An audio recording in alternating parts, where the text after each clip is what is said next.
Assalamu alaikum and welcome back on Islam channel. I'm your host Mehwish, and today we are reflecting on an important event that took place just over a week ago. On November 22nd, the Community Policy Forum hosted the MWomen's Leadership Summit, a special one-day event that brought together Muslim women to address the unique challenges they face in areas like employment, leadership, healthcare, spirituality and family caregiving. Held as a part of Islamophobia Awareness Month, the summit served as a powerful platform for meaningful dialogue and action. It highlighted the struggles Muslim women face while focusing on solutions and shaping policies that empower our communities.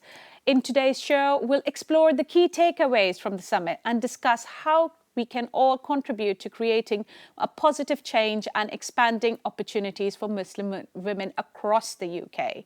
I'm joined by two special guests who have been a heart of this impactful work at the Community Policy Forum. First, we have Samiha Rafiq, a policy researcher at the forum. Samiha's expertise lies in conducting research to shape policies aimed at addressing the unique challenges faced by marginalised communities, especially Muslim women. Also with us is Hibba Jahangir, the Stakeholder Engagement Officer at the Community Policy Forum.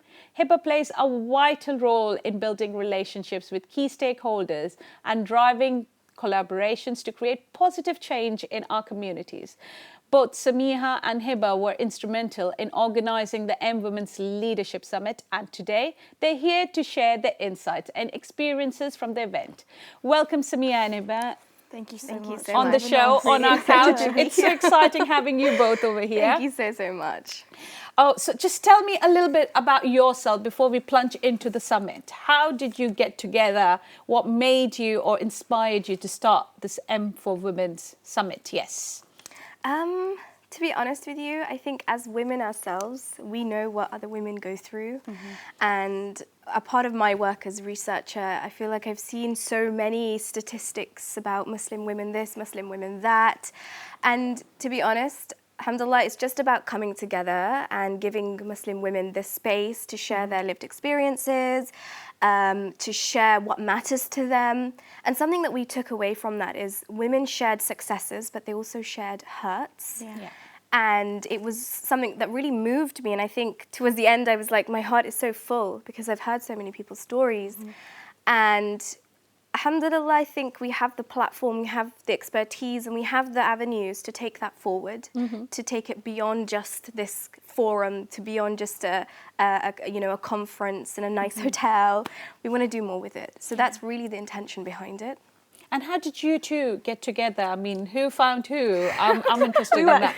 Well, actually, I was a researcher for some time at Community Policy Forum, and then Hibba came on board, and alhamdulillah, we have the guidance of our CEO, Isabel Barrow, along with Salma Yusuf and Amina Isa Das, who came on board to really help us to put forward this. So, yeah, I mean, Hibba and I work, I'd like to say, quite well together. We bounce ideas off each other, and it's just great. So, alhamdulillah, yeah. Alhamdulillah, alhamdulillah. So, what were, like you said, the forum you shared, the women shared their experiences, especially their heartbreak. Yeah. It's the emotional side that always inspires us.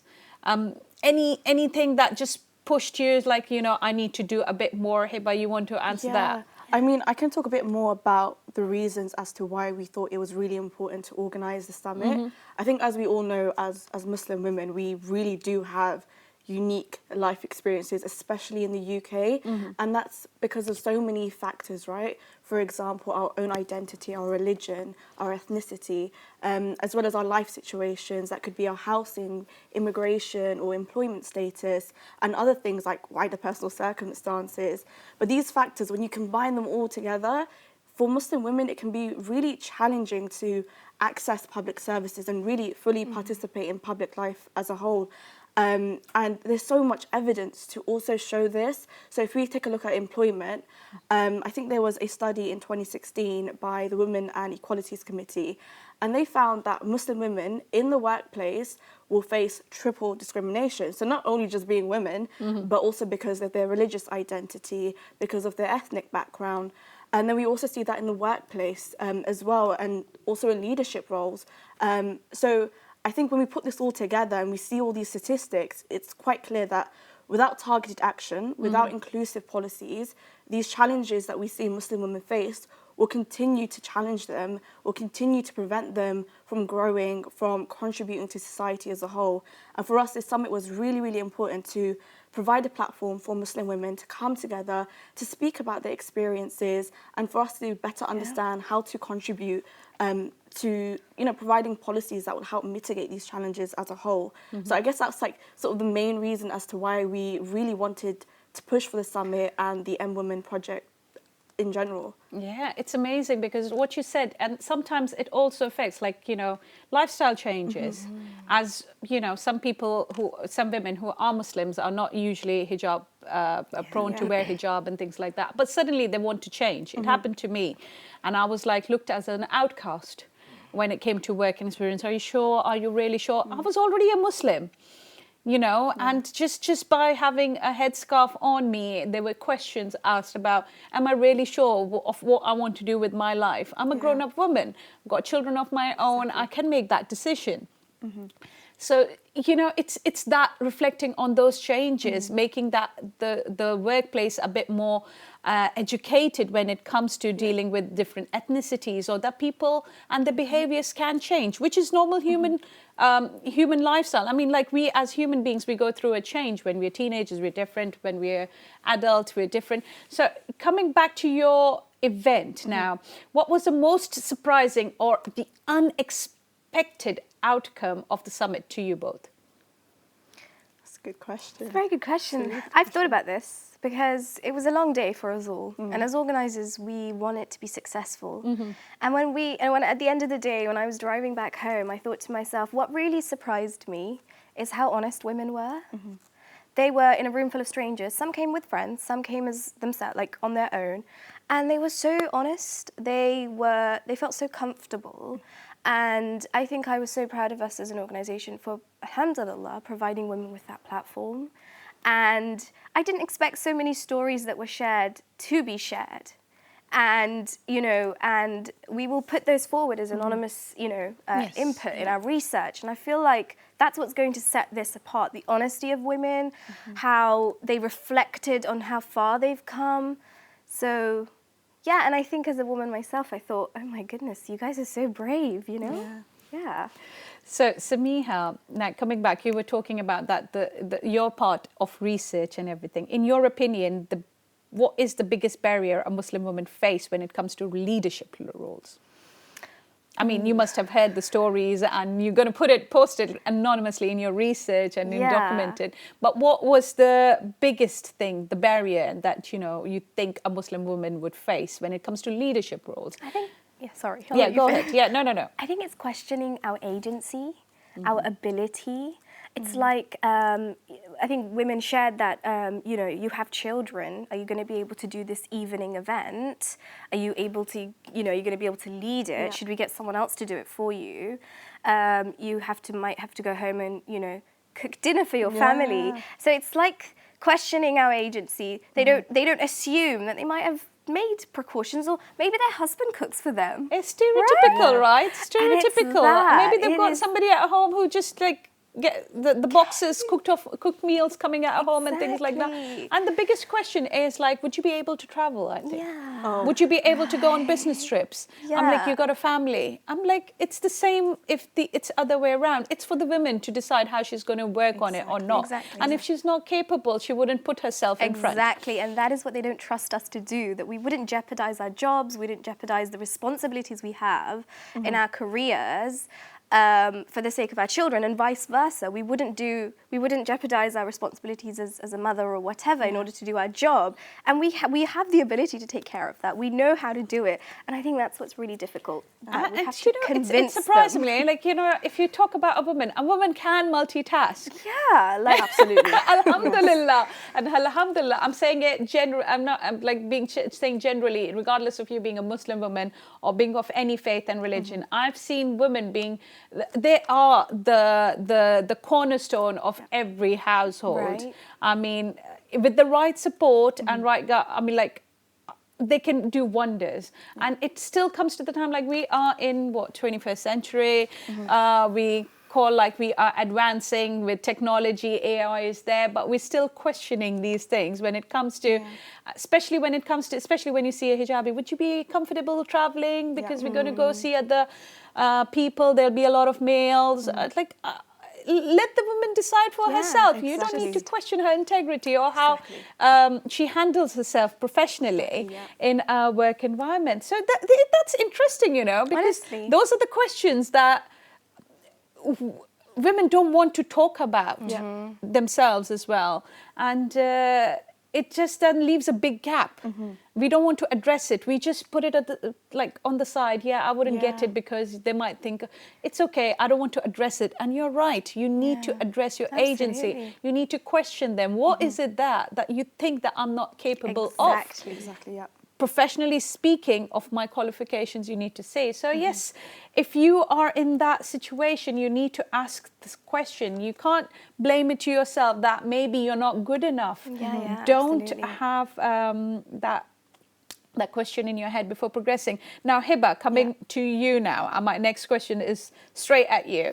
Can you share some of the ways that the summit aims to influence policymakers? Now, we've heard what the people at the summit said, now the policymakers. So what would be the summit aims to influence policymakers in creating better opportunities for Muslim women? So in terms of our aims with the summit, insights that we gathered throughout that summit and insights that we're going to gather throughout our online roundtables, which we'll be hosting early next year, we'll gather them, and from those insights, we're hoping to produce policy recommendations that we will present to the UK Parliament and local policy stakeholders, hopefully in an effort to promote change. So these roundtables are incredibly important. If you are a Muslim woman that's listening, it would be great to have your voices heard, just to ensure that our voices as a whole are at the forefront of policy discussions. So your experiences, what you go through on a day-to-day basis is really important that they're listened to and that, the solutions are provided in order for us to see change as a whole. Yeah, absolutely. I mean, it's one of those things that, my next question is a bit off the track, but we are hosting Muslim women and empowering them, right? Would you be seeing a lot of other policymakers, not just the policymaker, other businesses who are led by male CEOs to come into the event, to listen and to take it back and revisit those changes if they want to implement? Is it open to everybody, or is it just at the moment open, these conferences are open for Muslim women only? I think that's a really good question. I think at the moment, these spaces are specifically for Muslim women, just to provide that safe space for them to come together and speak. But I definitely think, obviously, with our report, we'll be hosting our findings in Parliament. So it's for everyone to come to read those recommendations and push for it in their own places of work, let's say, or just push for those recommendations. Yeah, it'd be interesting because, at the end as well, hosting to businesses who are inspired to come and reflect on what's happening around. That'd be interesting, so they can bring about that change. Exactly. And something to look forward in future as well. Coming and now, the role that you both see, it's like community-based organizations are, tackling all those challenges. We've seen it on and on. We've seen a lot of ambassadors, like Tahreem is a community ambassadors, and she tackles a lot of issues when it comes to women and all. So what are the community challenges that you see highlighted in the summit? That's a really good one. I think something that I've noticed, not just throughout the summit, but outside of it as well, when I speak to Muslim women, I think there's a lot of frustration. And that frustration comes from, we have so many events that take place, they're really, really great, and there's so many promises, and then eventually all that hype eventually sort of dies down, and there's no real next step. And I think it's really important for us as organisers, for us that really work within, the Muslim communities and Muslim organisations, for us to have a next step, for us to be like, okay, this is not just an event. There's other things that we're also doing with our online roundtables, with us pushing policy recommendations. I think it's really important for us to have those next steps as a whole, Yeah, Yeah, it is one of those things. Like, we go around to events. Like I said to you guys before off camera, and like, you know, I've stopped going to events because there's generally no outcome to it. I don't see it being implemented, reflected upon, a laugh and thing like that. And then I'm like, you know, I would rather spend that time with my family or whatever to make the most of it. But I'm especially interested, like, because you both are very keen in showcasing and taking the next. This plan is already there for you guys. You guys talk to me about that plan. What are the next steps? Because we're researching, we've got this, we document it, and then we're going to go for a solution. We're going to get the policies changed for Muslim women in the parliament. That is what, you know, should be the focus, and that's what would inspire women to come around. Exactly. And I understand, you know, the community challenges are because there's so much happening. You do this is a charity event, that's a charity event, and you see women just flocking around here, there, which is good. I mean, it is to their interest. I'm not saying, it's to my personal opinion, we should have more of these talks, like open the Pandora's box here and get those bad questions out. And, you know, we need to reflect, or we need to answer, we need to question. How are we going to lead the future Muslim women? Exactly. We have struggled. Are we ready to make the future Muslim girls and the youth that's inspired to come up in those professional roles to struggled, or are we doing anything for that change? That is really amazing. So Samiha, the summit focused on a lot of areas. Right. Employment, leadership, healthcare, and much more. Right. So which of these areas or these needs was the most urgent that you thought need to be addressed? Which of these areas out of these? I really think it was employment. Yeah. I think a lot of Muslim women in their respective fields, and we had such a wide array of individuals. We had criminal prosecutors, we had people working in the civil service, we had individuals who are running businesses, but also people who are working in community organizations. And something that they all felt was employment, that there is a huge struggle there for Muslim women. And I think what Hiba mentioned as well, and the idea of a Muslim sounding name as well, that really sets them back. It gives them less opportunities. And you wouldn't think it, right? If you have a Muslim sounding name, you're less likely to be picked up for promotions, and you might even not even get the job in the first place. So definitely employment. And the thing about employment is it has knock-on effects for everything. So Muslim women, they might want to improve their life, but if they're not able to get they have the qualifications, but because of the prejudices, stereotypes, they're not able to get a job, they're not able to move up the social ladder, they're not able to make improvements for their families. And also they're not able to, create role models for their communities, create role models for their own family, for their own children.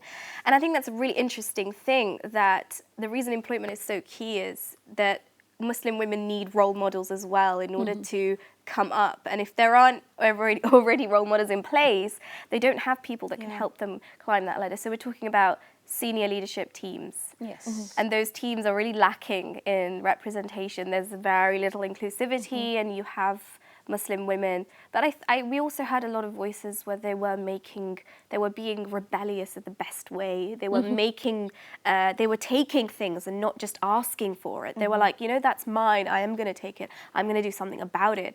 And we found that the conversations with employment, we were struggling to contain it, because it was so, women were just sharing so much. Yeah. But we learned that employment has a knock-on effect on everything, and that's why we need to. Everything has a knock-on effect on everything, but employment was quite key. Was the main key, because coming ahead. Okay, so now looking ahead in future, do you have any upcoming projects or events planned that continue to work? Like it started at Summit, like, the Summit was there, you've got your think tank, you've got the questions that you need to ponder on. Any other upcoming events that would deal with those questions, or something similar that's going to happen? Yeah, so inshallah, as Hiba mentioned, we've got our roundtables, and we're looking at topics that impact Muslim women, from well-being to healthcare, accessing healthcare, being in the public eye, childcare, balancing childcare responsibilities and caregiving responsibilities. So those will obviously be wonderful to hear more from Muslim women, inshallah. We do have something exciting. We have the first ever annual MWomen's awarding ceremony, where we'll be celebrating Muslim women, their achievements, but also Muslim women women doing the everyday things that keeps the world ticking over. And that will be a great way for us to really, you know, bring more people together, but also really just celebrate Muslim women. No, it is. It is. Events like what you are saying are a very good way to network as well. Exactly. So if you are looking to network, looking to enhance your skills, looking like if you're literally a step away from your next promotion, you might find somebody over there that would just talk you through on the key things that you need to do, and which is really inspiring. At a very young age, you too have started, you have opened the Pandora's box for me, and this is what we needed. I mean, women empowerment on a next level, not just empowering women by giving them an award, but giving them a platform and bringing about the change is what is much more needed. Before I ask you for how women can contact you or Muslim women can contact you or how could they see your events, a final message that you would like to, or a key takeaway that you would like to share with our viewers from the summit or from today's discussion? That's a good question. Yeah. I think it's really important for Muslim women to believe in themselves. Absolutely. And really go for what they want to go for. I think that's the key thing, even from the summit, just that extra push, encouraging other women to do what they've always wanted to do. I think that's the sort of key message that I would send. Yeah. Okay. Like, how would women get in touch with you? Come on, share up your portals and your email address. So in terms of the roundtables, please, if you're interested in joining the conversation and being part of the roundtables, please do contact us on our social media platforms at Policy Community or through research at communitypolicyforum.com for more information. And also in terms of keeping this project going and ensuring that it has a long-term impact, we do need financial support. That's the truth, right? So if you are interested in sponsoring, like Samiha said, our award ceremony, which is in June 2025, and our second MWomen's Leadership Summit, which is in November 2025, please do reach out to us again on research at communitypolicyforum.com. Amazing, amazing. With that, like, you know, I wish you both a great future and a lot of success. Thank you so much. Keep in touch, because what you're doing has definitely inspired me. I'll be keeping a close eye on both of you and your events. And if you have been inspired, you know where to get in touch with Hiba and Samiha.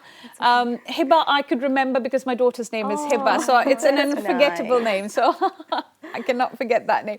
So inshallah, wish you both a lot of success and a lot of great events in future.